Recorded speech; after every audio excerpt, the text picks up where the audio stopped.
Hello friends, welcome back to amazing books club. क्या आपने कभी सोचा है कि आपकी ज़िंदगी का मकसद क्या है? अगर नहीं सोचा है तो फिर सोचने के लिए तैयार हो जाइए, क्योंकि आज हम बात करने वाले हैं बहुत ही फेमस जापानीज़ बुक इकिगाई के बारे में, जिसके ऑथर हैं Hector gratia and Francis Miralles. सबसे पहले हमारे मन में सवाल आता है कि इकिगाई का मतलब क्या है। इकिगाई का मतलब है reason for your being, purpose, यानी कि हमारी लाइफ का मकसद क्या है, हम इस दुनिया में क्यों हैं। इकिगाई एक ऐसा कॉन्सेप्ट है जो हमें लाइफ में खुश रहने और लंबे समय तक जीने में हेल्प करती है। इस बुक में हम जानेंगे जापान के लोगों के कुछ ऐसे रहस्य के बारे में जो उनकी ज़िंदगी को लंबी और खुशहाल बनाती है। जापान के ओकिनावा द्वीप पर एक छोटा सा गांव है जिसका नाम ओगिमी है। इस गांव के लोग बहुत लंबा और खुशहाल जीवन जीते हैं। वहां के बुजुर्ग हमेशा मुस्कुराते रहते हैं और पूरी तरह से फिट एंड हेल्दी होते हैं, क्योंकि उन्हें अपना इकिगाई मालूम होता है। इकिगाई जापानीज़ का एक ऐसा रहस्य है जो हम सभी को जानना चाहिए। जापानीज़ के अकॉर्डिंग हर इंसान का एक इकिगाई ज़रूर होता है, जो उन्हें खुद को समझने के बाद मिलता है। कभी कभी इकिगाई मिलना बहुत मुश्किल होता है, किसी की तो पूरी ज़िंदगी निकल जाती है इकिगाई ढूंढने में। लेकिन इस समरी को पूरा सुनने के बाद आप अपना इकिगाई आसानी से ढूंढ सकते हैं। समरी स्टार्ट करने से पहले अगर आप इस चैनल पर नए हैं तो प्लीज़ चैनल को सब्सक्राइब कर लीजिए और ऑडियो बुक को लाइक एंड शेयर भी करिए, ताकि आपसे जुड़े लोग भी अपना इकिगाई यानी कि अपना जीने का मकसद आसानी से ढूंढ सकें।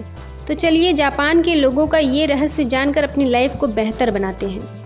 जैसा कि हमने जाना कि ऑथर ने इकिगाई को एक कॉन्सेप्ट बताया है जो हमें happy, healthy and wealthy life जीने में हेल्प करती है। तो अपना इकिगाई ढूंढने के लिए हमें अपने आप से 4 सवाल पूछना चाहिए।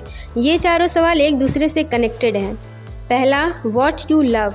इसमें वो सारी चीज़ें आती हैं जो आपको करना पसंद है, जिसको करने में आप बहुत एनर्जेटिक फील करते हैं, जैसे कुकिंग, टीचिंग, गार्डनिंग, कोडिंग या फिर मेरी तरफ बुक ट्यूबिंग करना, कुछ भी हो सकता है। दूसरा, what you are good at. इसमें वो सारी चीज़ें आती हैं जो काम आप अच्छी तरह से कर सकते हैं, जिस काम में आप एक्सपर्ट हैं, आपके पास कौन सी स्किल है जिसमें आप बेस्ट हैं। तीसरा, what you can be paid for. इसमें वो सारी चीज़ें आती हैं जिसको करने के बदले आपको पैसे मिले। ऐसा आपको कौन सा काम आता है जिसके बदले आपको पैसे मिल सकते हैं। चौथा, व्हाट द वर्ल्ड नीड्स।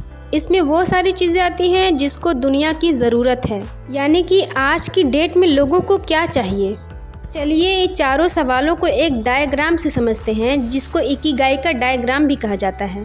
पहले और दूसरे सर्कल के कॉम्बिनेशन से आपको आपका पैशन मिलेगा, जिसे करना आपको पसंद है और आप उस काम को करने में बेस्ट भी हैं, तो ये आपका पैशन बन जाएगा। फॉर एग्ज़ाम्पल, आपको कुकिंग बहुत पसंद है और कुकिंग करने में बहुत अच्छे हैं, तो ये आपका पैशन हो गया। दूसरे और तीसरे सर्कल के कॉम्बिनेशन से आपका प्रोफेशन बनता है, मतलब कि आप जिस चीज़ में अच्छे हो और उसके बदले आपको पैसे मिले तो वो काम बन जाएगा आपका प्रोफेशन। फॉर एग्ज़ाम्पल, आपको कुकिंग पसंद है और आप कुकिंग में बहुत अच्छे हैं और आप कुकिंग करके पैसे भी कमा रहे हैं, तो वो आपका प्रोफेशन बन गया। अब तीसरे और चौथे सर्कल के कॉम्बिनेशन से आपका वोकेशन मिलेगा, यानी कि जिस चीज़ के बदले आपको पैसे मिले और उसी चीज़ की दुनिया को ज़रूरत हो। फॉर एग्ज़ाम्पल, आप कुकिंग बहुत अच्छा करते हैं, आप शेफ़ बन गए और दुनिया में लोग अच्छे अच्छे डिशेस खाना भी चाहते हैं, तो आपका ये वोकेशन बन गया। लास्ट में चौथे और पहले सर्कल के कॉम्बिनेशन से आपका मिशन बनता है, यानी कि जिस चीज़ की दुनिया को ज़रूरत हो और वही आपको करना पसंद है, तो वही काम करना आपका मिशन बन जाता है। इसी तरह अगर आपकी ज़िंदगी में कोई भी ऐसा काम है जो आपको करना पसंद है और आप उस काम में एक्सपर्ट हैं और आपको उसमें पैसा भी मिल सकता है और दुनिया को उस काम की ज़रूरत भी हो, तो ऐसे काम को जापानीज़ में कहते हैं इकिगाई, यानी कि आपके जीने का मकसद। अगर आपको खुशहाल ज़िंदगी जीना है तो आपको अपना इकिगाई ढूंढना ही पड़ेगा, और जब आप अपना इकिगाई ढूंढ लेंगे तो आप अपनी लाइफ को बहुत अच्छी तरीके से जीने लग जाएंगे, वरना आपकी ज़िंदगी हमेशा दुख परेशानियों से घिरी रह जाएगी। 4 secrets of a long happy life and healthy living. जैसा कि हमने पहले डिस्कस किया कि जापान के ओकिनावा के लोग काफ़ी हेल्दी एंड हैप्पी लाइफ जीते हैं, क्योंकि उनके अंदर कुछ खास आदतें होती हैं।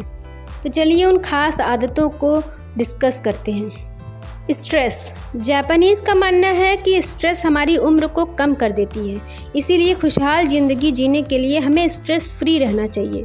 यहाँ तक कि स्ट्रेस एंड टेंशन से हमारे अंदर कई तरह की बीमारियाँ भी हो जाती हैं, इसीलिए हमें ज़्यादा स्ट्रेस नहीं लेना चाहिए। Food and drink. जापानीज़ कभी भी भर पेट खाना नहीं खाते हैं, वो हमेशा अपने भूख से थोड़ा कम ही खाना खाते हैं और वो हमेशा सही मात्रा में ही कैलोरीज़ इंटेक करते हैं, यानी कि वो एक दिन में ओनली 1900 ही कैलोरीज़ इंटेक करते हैं। और उनके खाने में फलों और सब्जियों की भी वैरायटी अच्छी होती है और वो फ़िश के भी काफ़ी शौकीन होते हैं और ग्रीन टी भी उनका डेली डोज होता है। Doing one thing at a time. Japanese हमेशा एक टाइम में एक काम करते हैं, क्योंकि उनका मानना है कि हम जो भी काम करते हैं उस काम में फ़ोकस होना बहुत ज़रूरी है और जब हम किसी काम में फ़ोकस करते हैं तो वो काम हम अच्छे से और जल्दी कर लेते हैं। इसीलिए हमें ऐसा काम करना चाहिए जिसमें हमें सोचने की ज़रूरत हो, ताकि हमारा फ़ोकस और बढ़े। अक्सर हमें ऐसा लगता है कि एक साथ कई काम करके हम अपना टाइम बचा लेते हैं, पर साइंटिफिक रिसर्च से ये पता चला है कि एक साथ कई काम करने से हमारा फोकस घट जाता है और हम काम को लेट ख़त्म करते हैं। Clear objective. जापानीज़ के पास किसी भी काम को करने का क्लियर ऑब्जेक्टिव होता है। क्या काम करना है, कब करना है, कैसे करना है, क्यों करना है, ये सारी बातें उन्हें पता होती है और उस काम को कंप्लीट करने का डेडलाइन भी बनाते हैं कि कब तक वो काम हो जाना चाहिए।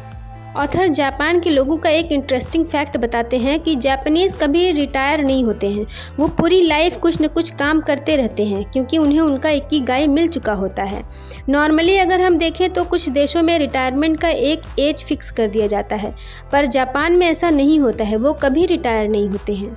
अक्सर जब हम कोई काम फोर्सफुली या सिर्फ पैसों के लिए करते हैं तो हम उस काम को ज़्यादा दिन नहीं कर पाते हैं और जिसके लिए काम करते हैं उसको भी रियल वैल्यू प्रोवाइड नहीं कर पाते हैं। इसीलिए हमें ऐसे काम को चुनना चाहिए जो हमें पसंद हो। Tips to rescue. ऑथर बताते हैं कि अक्सर लोग छोटी छोटी बातों पर टेंशन लेते रहते हैं और कुछ लोगों की टेंशन तो इतनी बढ़ जाती है कि उन्हें डॉक्टर के पास भी जाना पड़ जाता है और मेडिसिन भी लेने की ज़रूरत पड़ जाती है। इस वजह से उनके साथ साथ उनकी फैमिली भी परेशान होती है। इस केस में ऑथर ने कुछ टिप्स शेयर किया है जो बहुत ही ऑर्डिनरी है लेकिन बहुत ही पावरफुल है। हमें हमेशा चीज़ों के पॉजिटिव साइड को देखना चाहिए और हमें इस बात पर फोकस करना चाहिए कि जो होता है अच्छे के लिए होता है। अपना एक टारगेट बनाइए, उसको पूरा करने के लिए प्लान बनाइए।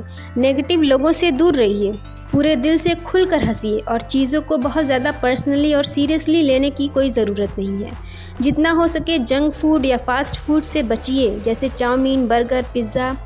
अपनी डेली डाइट में फ्रूट्स को शामिल करिए। अपने हॉबीज़ पर ध्यान दीजिए, जो करना पसंद है वो करिए, जैसे म्यूज़िक सुनना, गार्डनिंग करना, पेंटिंग करना, ड्राइविंग, स्विमिंग, जो भी आपकी हॉबी है वो करिए। अपने आप को विक्टिम समझना बंद करिए। डेली 20 से 30 मिनट का वॉक करिए। डेली 6 से 7 घंटे की बेहतर नींद लीजिए। अपनी फैमिली के साथ कुछ टाइम स्पेंड करिए। कुछ सोशल एक्टिविटीज़ में भी हिस्सा लीजिए जो आपको एक्टिव रखे।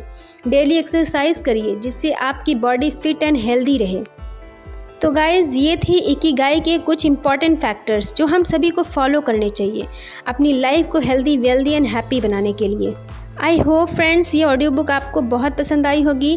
अगर आप इस चैनल पर नए हैं तो प्लीज़ चैनल को सब्सक्राइब कर लीजिए और ऑडियो बुक को लाइक एंड शेयर भी करिए। मिलते हैं नेक्स्ट ऑडियो बुक के साथ। तब तक के लिए सुनते रहिए, सीखते रहिए और आगे बढ़ते रहिए। Thank you so much.